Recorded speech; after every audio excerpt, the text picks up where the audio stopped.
throughout the grid.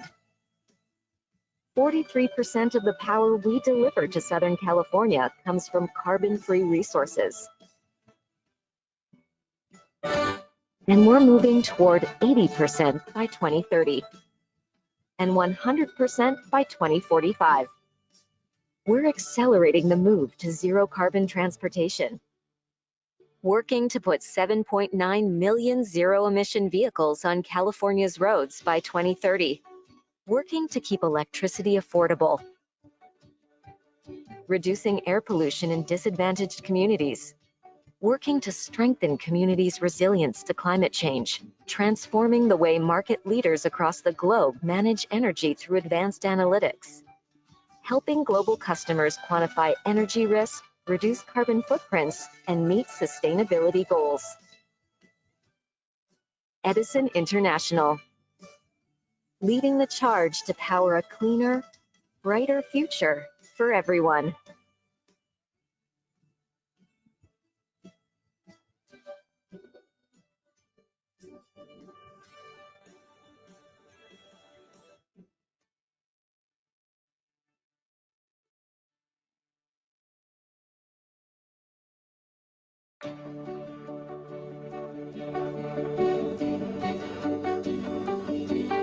Now is the time to act.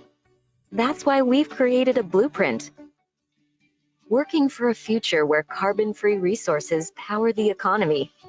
Everything from homes and businesses to cars, trucks, and mass transit. We're a leader in the US in clean energy, integrating solar, wind, and storage throughout the grid. 43% of the power we deliver to Southern California comes from carbon-free resources. And we're moving toward 80% by 2030 and 100% by 2045. We're accelerating the move to zero carbon transportation, working to put 7.9 million zero-emission vehicles on California's roads by 2030, working to keep electricity affordable, reducing air pollution in disadvantaged communities, working to strengthen communities' resilience to climate change, transforming the way market leaders across the globe manage energy through advanced analytics, helping global customers quantify energy risk, reduce carbon footprints, and meet sustainability goals. Edison International, leading the charge to power a cleaner, brighter future for everyone.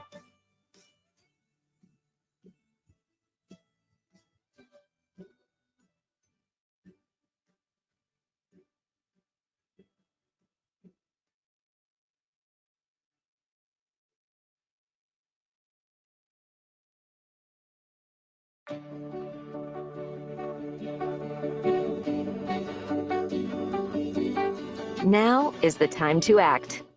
That's why we've created a blueprint, working for a future where carbon-free resources power the economy. Everything from homes and businesses to cars, trucks, and mass transit. We're a leader in the US in clean energy, integrating solar, wind, and storage throughout the grid. 43% of the power we deliver to Southern California comes from carbon-free resources. And we're moving toward 80% by 2030 and 100% by 2045. We're accelerating the move to zero carbon transportation, working to put 7.9 million zero-emission vehicles on California's roads by 2030, working to keep electricity affordable, reducing air pollution in disadvantaged communities, working to strengthen communities' resilience to climate change, transforming the way market leaders across the globe manage energy through advanced analytics, helping global customers quantify energy risk, reduce carbon footprints, and meet sustainability goals. Edison International, leading the charge to power a cleaner, brighter future for everyone.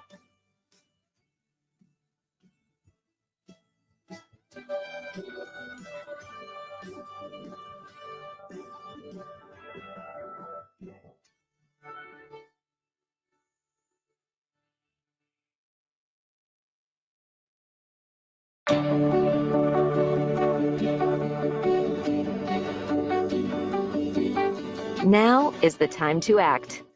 That's why we've created a blueprint, working for a future where carbon-free resources power the economy. Everything from homes and businesses to cars, trucks, and mass transit. We're a leader in the US in clean energy, integrating solar, wind, and storage throughout the grid. 43% of the power we deliver to Southern California comes from carbon-free resources. And we're moving toward 80% by 2030 and 100% by 2045.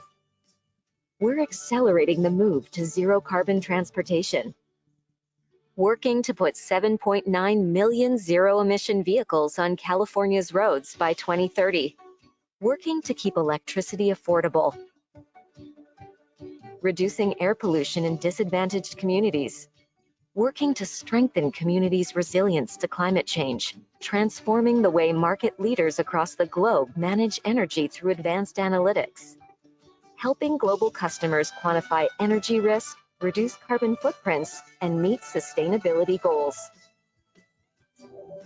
Edison International, leading the charge to power a cleaner, brighter future for everyone.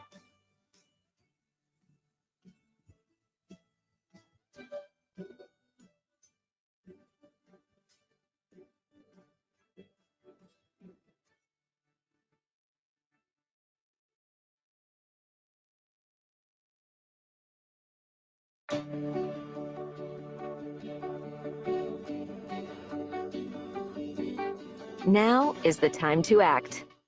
That's why we've created a blueprint, working for a future where carbon-free resources power the economy. Everything from homes and businesses to cars, trucks, and mass transit. We're a leader in the US in clean energy, integrating solar, wind, and storage throughout the grid. 43% of the power we deliver to Southern California comes from carbon-free resources.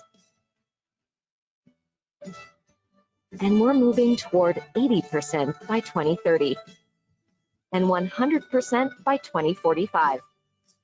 We're accelerating the move to zero carbon transportation, working to put 7.9 million zero-emission vehicles on California's roads by 2030, working to keep electricity affordable, reducing air pollution in disadvantaged communities, working to strengthen communities' resilience to climate change, transforming the way market leaders across the globe manage energy through advanced analytics, helping global customers quantify energy risk, reduce carbon footprints, and meet sustainability goals. Edison International, leading the charge to power a cleaner, brighter future for everyone.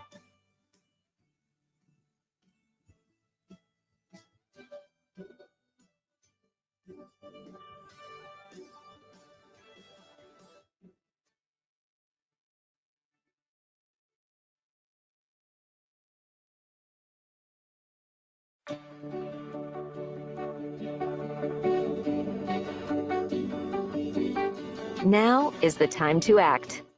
That's why we've created a blueprint, working for a future where carbon-free resources power the economy. Everything from homes and businesses to cars, trucks, and mass transit. We're a leader in the US in clean energy, integrating solar, wind, and storage throughout the grid. 43% of the power we deliver to Southern California comes from carbon-free resources. And we're moving toward 80% by 2030 and 100% by 2045.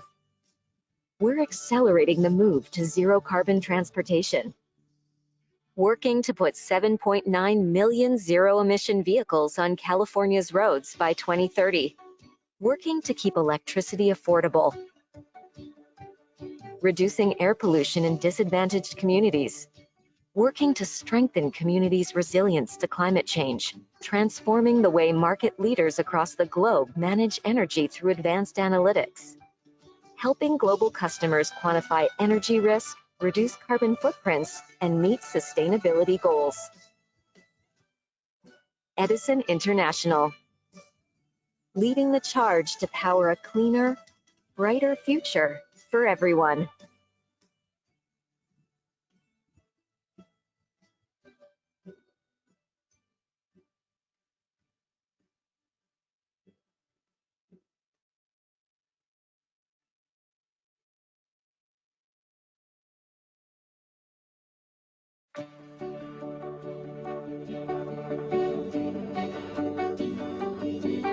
Now is the time to act. That's why we've created a blueprint, working for a future where carbon-free resources power the economy. Everything from homes and businesses to cars, trucks, and mass transit. We're a leader in the US in clean energy, integrating solar, wind, and storage throughout the grid. 43% of the power we deliver to Southern California comes from carbon-free resources. And we're moving toward 80% by 2030 and 100% by 2045. We're accelerating the move to zero carbon transportation, working to put 7.9 million zero-emission vehicles on California's roads by 2030, working to keep electricity affordable, reducing air pollution in disadvantaged communities, working to strengthen communities' resilience to climate change, transforming the way market leaders across the globe manage energy through advanced analytics, helping global customers quantify energy risk, reduce carbon footprints, and meet sustainability goals. Edison International, leading the charge to power a cleaner, brighter future for everyone.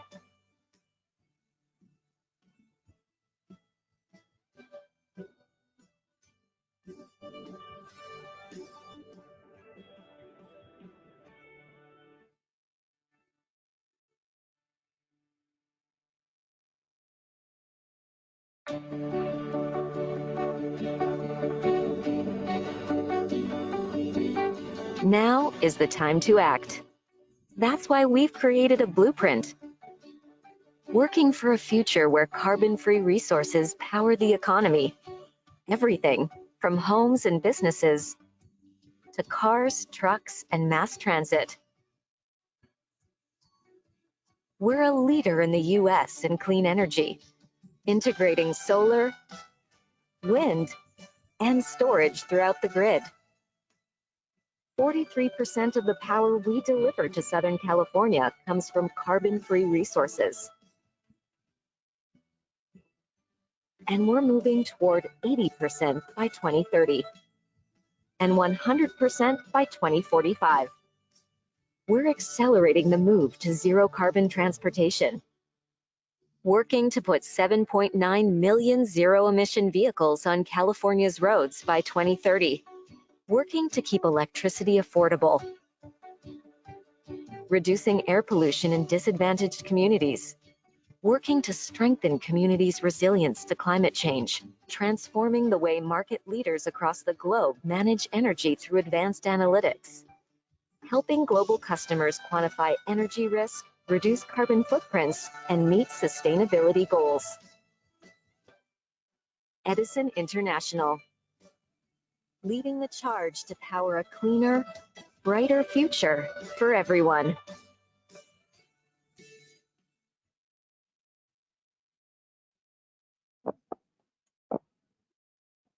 Is this on? Where's my? Yeah, that was already on. Do I have my? Don't need them. Okay. All right. Good morning, everyone. We are actually presenting in front of a live feed, so to be noted. and we'll be having people that are going to be coming in while we speak. So good morning. I'd like to welcome you to our event today on decarbonizing energy and growing resilience, where we will be featuring corporate perspectives on how to increase the reliability and resilience of a cleaner energy grid. I'm Verena Radulovic, Vice President of Business Engagement at the US-based Center for Climate and Energy Solutions. First, we will hear from two leaders in this field, Nat Cohen, President of the Center for Climate and Energy Solutions, and Pedro Pizarro, CEO of Edison International. We will then follow with a moderated panel discussion with two industry experts, one from Edison and one from GE, examining how technological solutions can enable both decarbonization and resilience. And then we will transition to hear from policy experts on what policies are needed to deploy and incentivize these solutions. And we will look at both discussions through an equity lens. So with that, I will turn to Nat to start and then Pedro to continue after him. Thank you. Well, thanks, Freda and Pedro. It's good to be here with you, and a hello to folks who may be watching or will watch online. As Verena said, I'm Nat Cohen, the president of the Center for Climate and Energy Solutions, and we're really delighted to be we're here today with Pedro and Edison International, and with the folks we'll have later to talk about the challenge of decarbonization and building resilience, especially in the electric grid.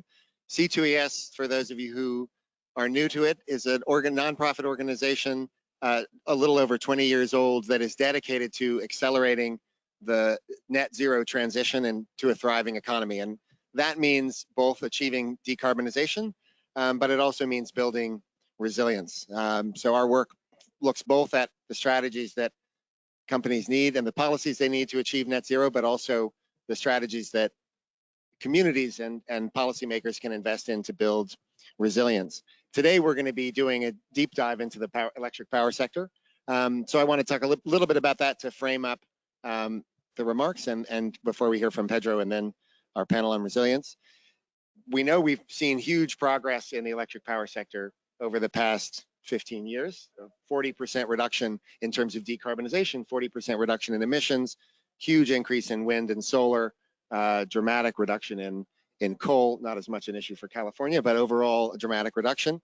And that's really important progress to build on. And the next decade will be critical in building on that and getting even further towards a zero carbon electric power sector, more wind and solar, continued reduction in the use of coal and natural gas. And then beyond that decade, even new technologies just on the horizon, hydrogen, long-term battery storage, et cetera. So we know the pathway, I think, pretty clearly to a zero carbon power sector, but we also need to be thinking about how to build resilience in the grid. And I know that's something that Edison has been thinking a lot about. The research that we've done at C2ES on resilience has really focused on the kinds of strategies that communities can use to invest in greater resilience to climate impacts, in particular in some of the most vulnerable communities that suffer the worst impacts of climate change and are also often those who have been most burdened by the legacy of pollution in the past. And through our research, talking with a lot of stakeholders, we've identified a few themes. One is that the impacts of climate change are felt not only on communities and livelihoods, but on local economies and really make a difference to local economies and local businesses. But that also points the way towards solutions. But when we see what the impacts are, we see money diverted to repair and replace assets that have been damaged by climate change. We see the impacts directly on livelihoods and businesses, and we see a increasing need for making the investments that are going to protect those communities from the climate change. Vulnerable communities in particular have resource constraints that really exacerbate the problem and prevent them from accessing federal government funding for resilience. So there's a whole range of things we found in our research that identify how to unlock some of the federal funding and how to make sure that it comes really to the vulnerable communities that need it most. And climate risk information is not always up to date.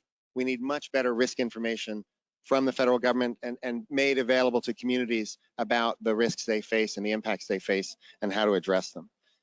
So we're making huge progress on the decarbonization challenge. We know what we need to do, I think, to move forward on resilience, but I think that's the twin challenge we've got to address now. And with that, let me say I'm really honored to have Pedro sitting here with me, and we'll turn it over to Pedro of Edison International. Thank you. Well, thanks a lot, Nat, and it's always a lot of fun to get to spend time with you. I'm glad we could do this together. Really a pleasure to be here with all of you, whether in the room or online, live, or maybe a replay later on for many of you. Just thinking about my last week here at COP26, the first week, I have to say I'm encouraged overall because I'm seeing a real sense of urgency around needing to decarbonize and address this on a global basis and on an economy-wide basis. It's critical that we not only mitigate climate change, but the tools we'll use for that will also help improve air quality and will help improve the standard of life, particularly for disadvantaged communities. The challenge, though, is that while I think all of us have been making some progress, got to speed it up. We need a much faster rate of change. And a number of us here have spent time thinking about how specifically the US will meet its UN nationally determined contribution of 50 to 52% economy-wide emissions reduction by 2030. That's going to require substantial capital investment across the economy, across all sectors. And so at our company, at Edison International, at our Southern California Edison utility, at Edison Energy, which serves large corporate clients globally, we've been thinking about how not just the power sector, but the national and global economy, all sectors have to contribute to this. In 2017, SCE published first of a series of white papers called the Clean Power and Electrification Pathway, which looked at how to achieve California's 2030 interim target, which is actually legislated in law. We then followed that up with Pathway 2045 in 2019. And what it found was that, good news, the transition is feasible, maybe a little more challenge. There's a lot of work to be done. And the work is decarbonizing the electric sector, but then using the clean electricity to decarbonize other sectors by swapping out the use of fossil fuels. So transportation is a major contributor, and we see 3/4 of passenger vehicles needing to be electric by 2045. We see buildings, 70% then need to be electrified for space and water heating. We also see the need for other tools like low carbon fuels, like clean hydrogen for hard to electrify applications, as well as carbon capture. But let me deep diving on the transportation piece, because I think it's really relevant here. That's a place where we can act now, right? And we do need a resilient grid and to deliver that. So we've been working on that. But our utility launched a $436 million program that's the largest EV charging infrastructure program in the country by any investor-owned utility. Complements a $356 million program that's focused on charging infrastructure for heavy-duty transport. And so, and importantly, with the first program I mentioned, half of that funding is going to help bring chargers to low-income and disadvantaged communities, as well as multiple unit buildings. So we need to make sure that as we work on this, we're targeting the communities that need the help the most. I'm vice chair of the Edison Electric Institute, and that group has taken a charge as a convening authority to bring parties together. So recently, the Midwest EV Collaboration and the Electric Highway Coalition came together to form the National Electric Highway Coalition. And we're also part of the National EV Charging Initiative. And this is all about increasing access to clean transportation, getting billions of dollars into the economy to provide investment and putting people to work. And that will complement what each of our member companies at EEI are doing as well. And I'm pleased to co-chair our task force on electric transportation that's helping to share practices across the industry. Transportation is a great start. It's necessary, it's not sufficient. And next, we're turning our attention to buildings. And so we are planning to have our utility present the building electrification proposal to the California Public Utilities Commission later this year that will be similar or analogous to the Charge Ready programs. As we do all this electrification, Nat, to your point earlier, we need a resilient grid, but all this stuff is going to increase the demands on the grid. We think peak load will go up by 40% and total demand will go up by 60% as we go out to 2045. So in 2020, SCE published a white paper called Reimagining the Grid that basically talked about how to redesign the airplane while flying it. How do we need to change the design standards and the operations? And, we're already seeing changes we're making today because we've experienced climate change impacts like, say, through wildfires. And so we're already deep in the midst of hardening the grid and changing it to make it hardened for that specific issue. So we need to be able to accommodate large-scale electrification of transportation, of buildings, of industrial processes. We need to be able to interconnect renewables and storage to make all of that work. And as I said earlier, the pace has to increase. Our most recent white paper, Mind the Gap, which I want to thank Nat, because he helped us hone that towards the end. It says that California's done a decent job since 2005, reducing emissions 1% per year, even as the economy grew by 3% per year. But now, if we're going to make the interim target set for 2030, the state has to quadruple that rate of change.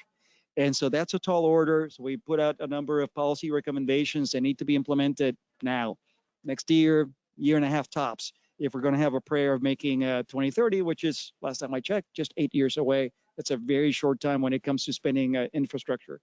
I'll close with one thought on this. And we focused on electrification, we focus on resiliency, but let's focus on the impact of the customer at the end of the day. There's air quality benefits in addition to decarbonization benefits, but we also think there's economic benefits to the consumer. And while there's a significant investment needed in the early years, we see that as you get out to 2045, the pot of gold at the end of the rainbow is that our average customer will spend 1/3 less on their total energy spend than they do today. They'll spend more on electricity because they'll be using more electricity, and frankly, rates will probably have to go up to accommodate some of that investment. But because electric technologies are so much more efficient than burning a fossil fuel in an internal combustion engine, that physical difference will feed that 1/3 cost reduction. So there's benefits all around. We got to do this right. We're running out of time, so we need that sense of urgency, and we need the right partnerships to make that happen, which is why I'm so pleased to partner with Nat, to partner with a number of organizations in our industry and outside it. We got to work on this together because we got to save the planet. So with that, thanks very much for having us here. Thank you very much, Nat and Pedro, for joining us. And with that, I'd like to, if you can give them a round of applause, please. And I'd like to draw up our next panel.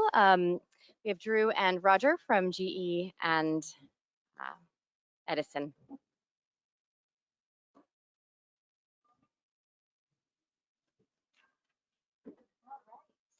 So to my left, I have Roger Martella, who is GE's Chief Sustainability Officer, and he is responsible for leading a comprehensive and cohesive approach to sustainability at GE. And then to my further left, Drew Murphy is the Senior Vice President of Strategy, Corporate Development, and Sustainability for Edison International, where he leads the company's sustainability efforts and is also responsible for managing the strategic planning process and ensuring that there's long-term shareholder value for the company, especially when we integrate sustainability. So thank you both of you for joining today. Roger, I'd like to start with you, building off of what you heard Nat say, as well as Pedro say. When we're looking at the technologies that are available for decarbonization and resilience, tell me a little bit about what those look like and what it means to deploy them. Well, Verena, thank you for the important question, and thank you to C2ES and Edison International for inviting GE to be part of this conversation. We so much admire the work you're doing in this field. It's such an important question. We feel passionately about it. We're humbled to be part of the conversation. It is a really important question. It's what we're focused on. We're a 129-year-old company. We've always had a larger purpose of innovating technology to improve the quality of life for people all around the world. And today we're focused on this challenge of how do we innovate technology in the energy sector to make sure that we can decarbonize the energy sector, but at the same time, people have access to resilient and reliable energy at the same time. So we provide 1/3 of our technology provides 1/3 of the world's energy. 90% of utilities use our power. And we think of this in 3 ways. First, we want to decarbonize the energy sector. We want to, second, grow resilience. And 3, we want to invest in breakthrough technologies so that we can, to Pedro's point about sense of urgency, always accelerate these efforts. On the decarbonization part, this is a combination of renewable energy, improving the grid, modernizing the grid, and making sure we're providing a strong baseload of reliable energy to build that foundation for decarbonization. That can come in the form of state-of-the-art natural gas. We saw big methane pledges here today, which is helpful. Advanced nuclear technology and other types of baseload energy to address, to both grow renewables and have a very modernized grid on the foundation of that baseload energy. When it comes to resiliency, we want to make sure that as we're decarbonizing energy, at the same time, it's just important to Nat's points about equity, that everybody in the world have access to reliable, affordable, sustainable energy. And the grid is really the key component to that. As we're building renewables, we want to harden the grid, strengthen the grid at the same time. We can talk about some of those technologies, but the grid's under, as Pedro talked about, more stress from more demand, more weather events, the variability of renewables, even cybersecurity. So grid is a key component to addressing resiliency. And then the third thing we want to do to that sense of urgency is make sure today we're thinking around the corner in terms of breakthrough technologies, carbon capture, sequestration, hydrogen as a fuel, advanced nuclear, so that we can not only decarbonize today, but we're going to have to take that leapfrog in technology to the next generation, next 10, 15, 20 years. We have people in labs right now working on those breakthrough technologies that we hope to introduce in the future so that we can meet the timeline that's warranted here. I have one follow-up question before I turn to Drew. So when we look at technologies that are currently available versus the ones that need to be, further research and development to be scaled up, can you give the audience just a sense of like, what do we have ready now and what do we need to do to invest in so that we're ready in 5 years? Great. And so today, we always want to provide the most state-of-the-art technology. So when it comes to renewable, we make the world's largest offshore wind turbine. We make some of the most powerful onshore wind turbines. So we have the state-of-the-art renewable technology today, the most efficient gas turbines, combined with that methane pledge, really is an opportunity to reduce emissions. Many parts of the world we're talking about still are growing coal. We want to switch that. And then the grid forming technologies, we focus on the hard stuff. Like, it's more than just stringing transmission lines. It's how do you address the variability of renewable energy? How do you carry renewable energy over longer distances? How do you harden the grid from the weather events we're seeing, which are not only more severe, but lasting longer? So we have the grid technology today to help address all those issues. That's today's technology. And then we want to focus more on decarbonizing all those technologies as we're investing in these breakthroughs. Okay, thank you. Drew, I'll turn to you now. So one of Edison's concerns, obviously, and the things that keep you up at night are to make sure that customers have the power when they need it. But from an equity perspective, vulnerable populations are disproportionately impacted by climate change. I want to bring those two ideas together. How can technology help to ensure a just transition to both enable a reliable access to energy and to ensure that that energy is also enabling communities to be resilient? Great. Well, thanks for having me. And I think you really framed the challenge well, and it really builds on what we heard Nat and Pedro talk about, and Roger, you said as well. Just to go back to what Pedro said, sort of our mission is Edison International at Southern California Edison Energy, our subsidiaries. It's really to accelerate the deployment of large-scale programs, large-scale investments that we can make and that others can make to make sure that electrification happens more quickly as we clean the electric power sector. And so with that in mind, I think sort of to go to the question you asked, one of the things that we're really focused on is that we have to make sure that we deliver resilient and reliable power to folks.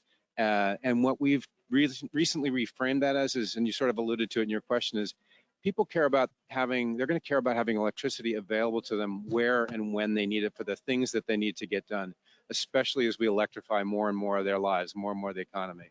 So that's the challenge that we see first and foremost, and then add on to that the climate change impacts, which are accelerating, and the social justice impacts. We're looking at a couple of things that we need to do. One is just making more grid investments. Pedro mentioned our reimagining the grid effort. We're trying to make sure that those grid investments, which we've seen in our modeling, looks like it could be $75 billion of just grid investments in our grid in California. And then you multiply that across the country, it's going to be, significant investment everywhere. We think that those grid investments have to focus on making sure that we recognize that there's going to be a lot more variability in how the grid operates, both because renewable deployment is going to accelerate, so we're going to have to take that variability into account as we have more inverter-based resources on the system, less spinning resources, traditional resources. So we're going to have to add a lot more technology to take that into account, a lot more storage. But we also know that we're going to have a different kind of electric load and electric demand show up. If you think about it, on the demand side, we're going to have a lot more load behind the meter, distributed resources, but we're also going to have, for the first time ever in the history of the grid, significant amount of mobile demand on the system. As electric transportation gets more and more prevalent, that demand doesn't show up in the same way that it used to show up when you had it just tied to buildings or homes or businesses. So that's something we're really looking at. What is that going to mean for us? One of the things we've seen in our reimagining the grid work is that we think that we're going to have different grid designs and architectures for different places on the grid. It's going to be much less this sort of same grid design across the whole system that we've seen, and we're going to have to take individual communities into account. So to your point about how do we think about the most vulnerable communities, we actually think taking that approach will help us get to better answers for all our communities, especially the most vulnerable ones. For instance, there may be places out, we have desert communities, we have communities that are further from the big load centers. We'll need to look at having more community solar, more microgrids, that kind of thing available to them to create resilience, but also better access to clean energy for those places that just right now is harder to get when you're relying on just a large centralized grid. So that's one thing we're really, really looking at as we think about how to design it. I just want to mention, you mentioned all the technology layers that we're going to have to build into the grid. As we think about what the grid looks like, it's not just the wires and the transformers and the machines, it's actually a huge amount of technology with cybersecurity layers on top of it. And that's a huge part of resiliency too, is to make sure that all of that works together seamlessly. We are trying to develop a lot of that ourselves, but in partnership with folks like GE and technology providers. We're going to be more and more reliant on actually these kinds of folks to make sure that we have all of those layers and they work together. Maybe I'll just touch on very quickly before I end the vulnerable communities point that you made in particular. One of the advantages that we see immediately of this kind of approach to the grid and electrification accelerating is that we're actually addressing some of the near-term issues, both in terms of air quality, which a lot of our disadvantaged communities have the worst air quality in the state. And so electrification actually helps even before you get to impacting climate change. It helps on improving their lives and their quality of life in the short term. But also we're working with those communities on a very granular basis to try to make sure that we're addressing climate change impacts to them sooner rather than later. So, we've focused on where do we have the most impact of these wildfires, which communities are the most vulnerable, where can we get resources to them more quickly, where can we put storage, where can we make batteries available, backup power. So we've tried to look at reliability and resiliency on a more granular basis, not just a system-wide basis, to address those points. Great, thank you so much, Drew. And that actually is a nice segue to the next question I have for Roger.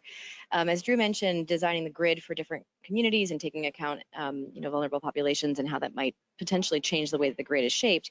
Talk to me about the technologies side. Different regions of the world and countries have different energy systems, they have different mixes, and they also have different socioeconomic and political economies.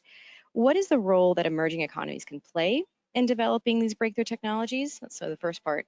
And the second part is, are the technologies the same in different countries but need different policy incentives to deploy them, or are the technologies themselves different? So first question is on breakthrough and emerging economies, and the second one is on whether or not the technology are the same or need to be different.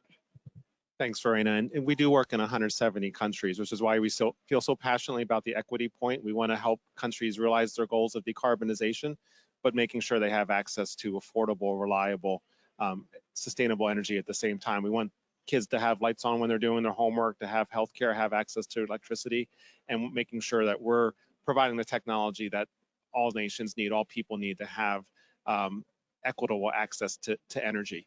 And I think to the question about breakthrough technologies, it's great you've asked that. We've actually just done an assessment recently, lining up some of the major emerging markets in the world and where there's opportunities for them to play with breakthrough technologies. We usually think of like investments coming from the EU, the US, the UK, wanting to be partners, and we love that. We welcome it, and with our customers too, in these breakthrough technologies. But we actually recently have done an assessment of how can emerging economies be invested, and we've lined up countries that may fit with carbon capture sequestration, some that may have better opportunities for hydrogen. There was an announcement recently even with advanced nuclear technology and piloting some projects there. So it's great to see the opportunities. I think we're in the early stages of being invested in these breakthrough technologies, carbon capture sequestration, hydrogen, advanced nuclear, even direct air capture.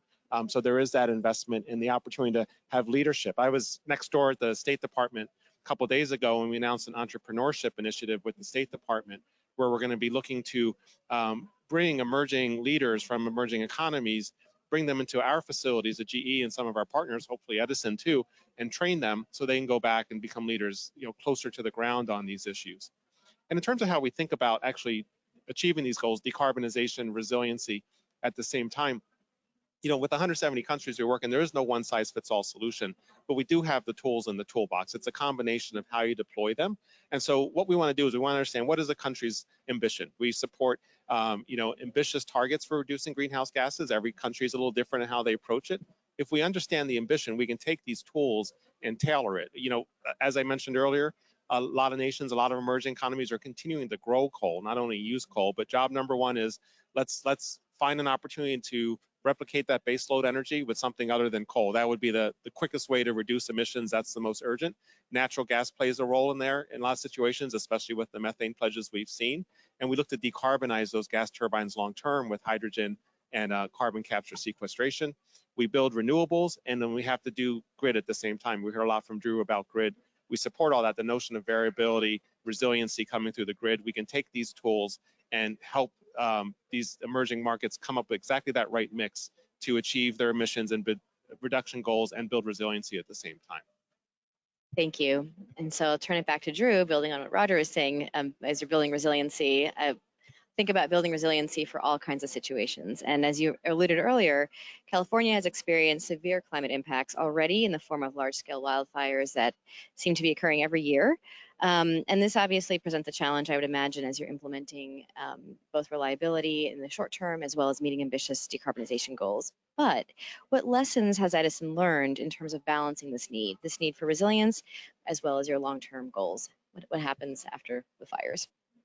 Yeah, well, so for context, and you alluded to it, obviously we are experiencing in California and elsewhere, but in California particularly, the impacts of climate change, in the near term, in the short term. So that's very important for us in the near term to try to mitigate those risks. So obviously wildfires being one of the most significant impacts we're seeing, but along with flooding and mudslides and increased wind and all, and then the sort of the chronic things that we're also starting to see, which is longer term drought, heat events, those kinds of things. All of that is really stressing the system in the near term, and we are very focused on reducing the risks of that. A couple areas I'll focus on: wildfire being one. Pedro sort of mentioned some of it, but you may have heard some of this before. But we've been very focused in the last couple of years in hardening the system to try to prevent the risk of ignition from our equipment, while also building it to make it more reliable and resilient for all the other impacts as well. So covered conductor insulated wires that we're installing on thousands of miles of our lines in the high fire risk areas that we have. That's a big part of our program. It immediately reduces the risk of potential ignition from our wires if they come in contact with something, if they go down significantly, but it makes them more resilient just in terms of outage reduction overall too. So it has those dual impacts and risk reduction. We've also deployed a lot of other technologies to help us better manage our inspection process, to accelerate inspection of the lines in those higher risk areas, to do better vegetation management and tree trimming, because obviously that's a way that the lines can potentially come in contact to cause issues.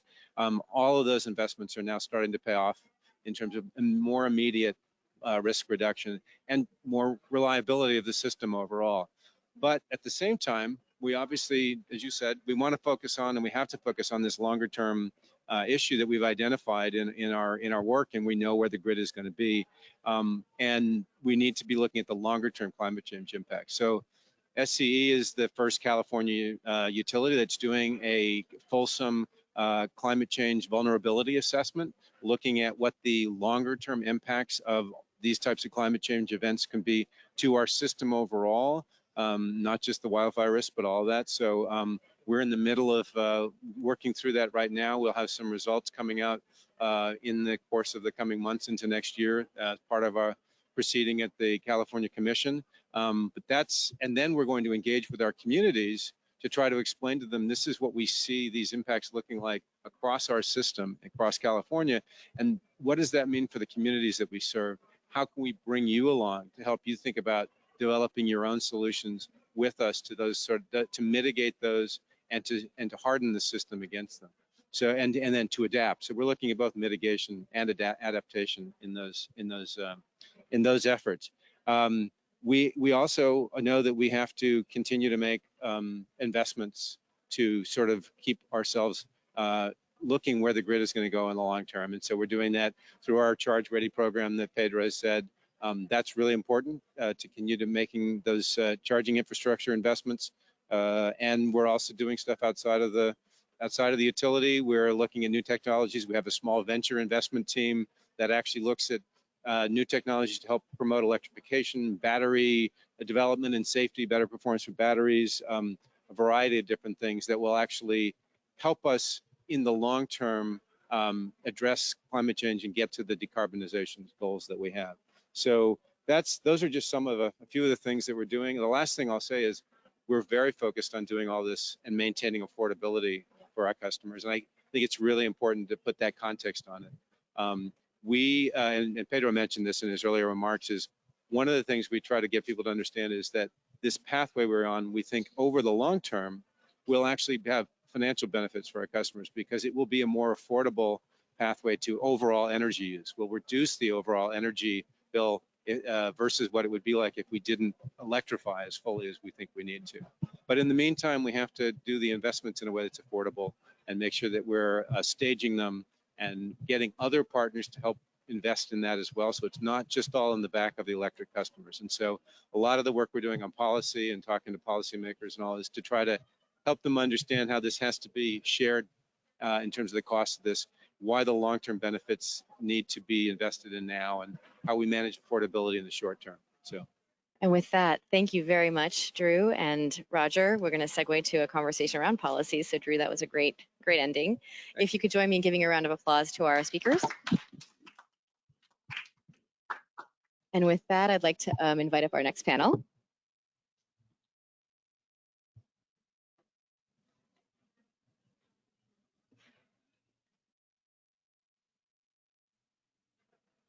All right, so we are going to be joined now by two policy experts. We are joined to my immediate left with Alice Hill. She is currently the Senior Fellow for Energy and the Environment at the Council on Foreign Relations. She focuses on risks, consequences, and responses associated with climate change. While she was at the White House under President Obama, she led the development of a national policy to prepare for catastrophic risks, including climate change and biological threats. Thank you, Alice, for joining us. Thank you. And then to my further left, we are joined by Caitlin Roedner, who is at the Environmental Defense Fund, and Caitlin leads regulatory and legislative initiatives on climate across the Western United States, and she focuses on policies that establish and implement greenhouse gas emissions reductions, and she also has a lot of experience on international carbon markets. So thank you, Caitlin, for joining us. I'd like to start with a question for both of you, and then I'll ask each of you a question individually. Based on what we just heard from GE and Edison and what we heard from Nat and Pedro earlier, what do you think the role is of the private sector in, particularly the utility sector, in advancing resilience? And then we'll segue into discussion around government. Alice, I'll start with you. Well, thank you. And thank you to C2ES as well as the other presenters. Excellent discussion. I heard earlier at COP, Tom Friedman, the New York Times columnist, he was doing a session on infrastructure. And he said twice during our panel that infrastructure is boring. But infrastructure is not boring when it fails. Tell that to the people in Texas when we had freezing temperatures. Tell that to the people in California who have preemptive shutdowns of power as a result of the fact that our infrastructure is not prepared for the types of impacts we're already experiencing, and certainly not for the impacts that we will see in the near future. It's not surprising it's not prepared because our building decisions are all based on the assumption that we can look to historical data, we can look to the extremes of the past to guide our future. So what can utilities and the private sector do? They can do a really deep scrub, which it sounds like we're hearing is already occurring, and looking at what are the assumptions underlying their operations? What are they assuming the climate will look like in terms of their facilities, their supply chains, their ability to interact with their customers? And then as they discover that it rests on this assumption, in all likelihood that the climate is stable. Of course, the climate has been stable for 8,000 years, but it's moving into a period of instability. So that is the first step. Take care of your own operations to make sure that you are resilient in the face of operations. And then I think a second step for the private sector is no business is an island unto itself. It cannot ignore the rest of the community that is dependent on the utility, for example, but also the health of the community is dependent on its resilience, and that economic base can disappear if that community cannot be resilient and withstand the impacts that are coming. So I think it starts at home, and then it starts looking beyond to make sure that all of the places that are intersection are resilient. And to start at home means bringing in the E of ESG and making that prominent going forward. Yeah, thank you very much for the invitation to be with you. This has been a great conversation, and I've really appreciated the comments thus far. And you know, I will say I especially appreciate all of the real focus from everybody on we need to go further, faster, and we need to focus on the most vulnerable communities first. And I think that's critical.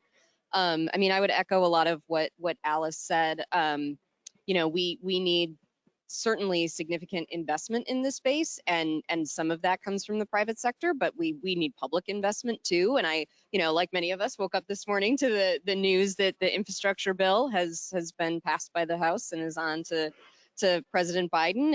And you know, we still need more climate investment, but that's a big deal in and of itself. And so I think it's a really great example of sort of where we can see some public investment backing up these great initiatives that we're hearing from the private sector as well. You know, as a couple of the previous speakers were talking, I think, you know, about all of the sort of new technology and innovation and new opportunities to decarbonize and build resilience. What struck me, just as I was listening to all of you, is I think one additional thing that utilities and the private sector can do is make sure that they are engaging with the communities immediately around their facilities and operations, and the communities immediately around where new technology might be sited, because I think there is a significant amount of you know, just people not knowing and you know, wanting to understand what the impact is going to be on, you know, not only their community but their street and them and their neighbors. And you know, so I think there's a real role for the utility to play in helping people to understand and answer questions and alleviate concerns and hear the desires and preferences of the local community in terms of what they want the future to look like for them. And so I think that's an opportunity for some real local engagement that government does and can do and will continue to do. But you know, there's a real opportunity for utilities there as well. Thank you both. We'll move on to the next question, Alice. So wealthy regions and communities are better positioned than less resourced areas to invest in resilience.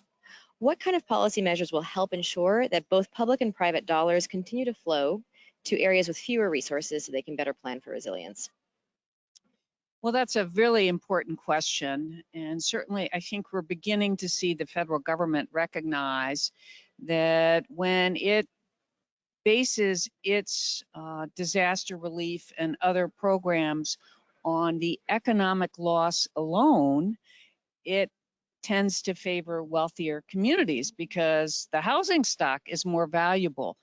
And so we really have to begin to shift to looking at welfare loss when we're making the choices in terms of investment. $5, $10 for a poorer person is much more meaningful than it is for a wealthy person. So we need to look at the welfare loss if there's damage to those communities, and that also undermines the community itself. Changing our paradigm to not being purely economic, but looking really at the well-being of people and then judging where we should make our investments. That will go a long way to ensuring that the communities that have been historically disadvantaged and find themselves in flood zones that would redline have the benefit of new programs that will protect them. Okay. And when we look at those kinds of programs and those approaches, Caitlin, what are some of the market instruments, the market channels that are useful for both enhancing decarbonization and resilience? Well, I guess the short answer is there's a lot of options. There's a lot of ideas out there. You know, we've looked at tax credits. We have, you know, federal investments. We can, you know, look at electricity pricing. I think fundamentally what is going to be the most impactful is having a price on carbon, you know, having a very clear signal to decarbonize and reduce emissions and to do it immediately. I mean, we heard many speakers talk about how we need to do this faster. And a clear price signal is going to help spur that timeline and move things along. The other like kind of cool thing though, if you put a price on carbon, is it can also help finance this transition. And I you know, we've seen that in California. We're increasingly seeing that coming down the road in Washington state. But you know, depending on how you design your price on carbon, you can have additional resources that you can then invest in local communities to help with energy efficiency and electric vehicle deployment, and supporting low-income residents just paying their energy bill to make sure that, you know, at the end of the month they are whole. And so a price on carbon sort of really provides this opportunity to transition faster, but also help to finance that transition for the people who need it most. And I have one follow-up question for you, Caitlin. Given that there is some concern among EJ communities around carbon pricing, what are some ideas or lessons learned or experiences where to engage communities so that there is a support for that kind of a policy mechanism? Yeah, it's a great question, and I think you know, Washington State, I think, has been a really good example of how you can think about the impacts on local communities and with local air pollution specifically, and address reducing your local criteria pollutant and you know, the health harming pollutants in the same policy framework alongside when you're reducing your greenhouse gas emissions. You know, we've often thought about these things as sort of two separate problems that need separate policy solutions. And I think what we are learning from the environmental justice community is we can't separate these problems. And in fact, we can design to address them simultaneously. And so I think Washington has been a great example of that. And I'm excited to see how that program gets implemented because it's promising. Okay, I'd like to ask one more question of each panelist, and this has to do with the receiving of the benefits. So we've talked a lot about the investment, we've talked about the technologies that are needed, we've talked about kind of an overarching approach, but how do we ensure, and Alice, I'll start with you, how do we ensure that the vulnerable communities also benefit from these resilience investments? Tell me what that could look like. Well, I think we have to keep in mind a saying that I learned from Marcy Roth, who was the head of the Office for Disabled People, Office for Disabilities at FEMA. And she said, and has reminded me repeatedly over the years, that it has to be planned with us, not for us. And really to get at the issue of what are the concerns in the community, we need to invest, and that costs money, in deep community engagement. The payoff can be enormous, and I would point to the state of Louisiana. They had about $50 million or more that came from the BP oil settlement. And they have used that in a number of parishes to hold thousands of meetings with the residents who face sea level rise at the rate of, I think it's 1, 2, 3 football fields a day, an hour, I've forgotten, but it's very rapid. And there will be some places that are lost. They simply won't exist anymore. How do you work with communities to have that kind of dialogue about where the investments will be, where they won't be? It requires engagement and those that are affected. And now Louisiana has a plan that talks about retreat from those areas for a number of parishes. That isn't being accomplished generally, certainly not in California, where I lived for many years. We've got the city of Pacifica and Del Mar who have been outright hostile to the idea of retreating from the coastline. But I think it is very much in how the issue is handled and the full engagement of those who are affected. Great. And Caitlin, can you speak to in some more detail about what some of those community benefits could actually look like? Yeah, absolutely. You know, I think we've heard a lot of conversation about sort of the health benefits, the air quality benefits, certainly the economic benefits to households and communities from, you know, this process of building resilience and decarbonization. I think actually hearing Pedro's comments at the beginning about, you know, also thinking about buildings and transportation, I mean, both of those also have very specific benefits that can accrue to households and communities. You know, we know that households that are, you know, relying on gas to cook, you know, kids have higher rates of asthma in those houses. So electrifying is good for children's health in that situation. We know that communities that live near highways and port facilities have higher rates of asthma. They have lower life expectancies and just, you know, less good health outcomes overall. And so electrifying transportation along some of those major, especially freight corridors, would be significant for improving public health in those local communities. So there's you know, this transition to electrification in buildings and households and in transportation, you know, all of it sort of builds these cumulative health benefits to some of our most, you know, not only vulnerable communities, but vulnerable members of the community in terms of, you know, older adults and children. Great. Well, we actually have 3 minutes, which I was surprised by. Does anybody in the audience have any questions for our panelists? I do have one last question, if I can sneak it in. With the passage of the infrastructure bill last night, I think a lot of us are celebrating, and there were some provisions in there for resilience. I won't ask you what those are, but if you can think of a few policy mechanisms or policy outcomes that are going to be really important for resilience, if you can share what's top of mind for you. Alice, I'll start with you. Well, at the core of resilience, when we're talking about the built environment, there are two. We need to think about land use, where we're choosing to make investments. Of course, we have huge investments already in some areas that are vulnerable, but particularly with new investments, important that we're thinking through whether it makes sense in that area. And then the other is an area which also suffers from a perception that it's boring, which is building codes, making sure that we are building and retrofitting to the future that we will experience. Unfortunately, we do not have resilient building codes in the United States and pretty much across the globe. There's no one who has tackled this fully and gotten to the point where they can be sure that what they build today will withstand the type of climate we have 30 years, 50 years, or 100 years, the service life of a piece of infrastructure or a house.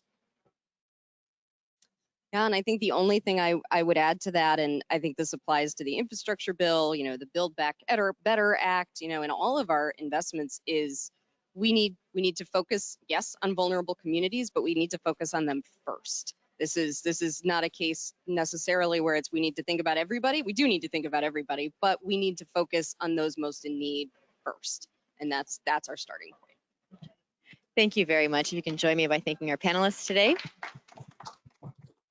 And with that, we're done. Thank you. Thank you.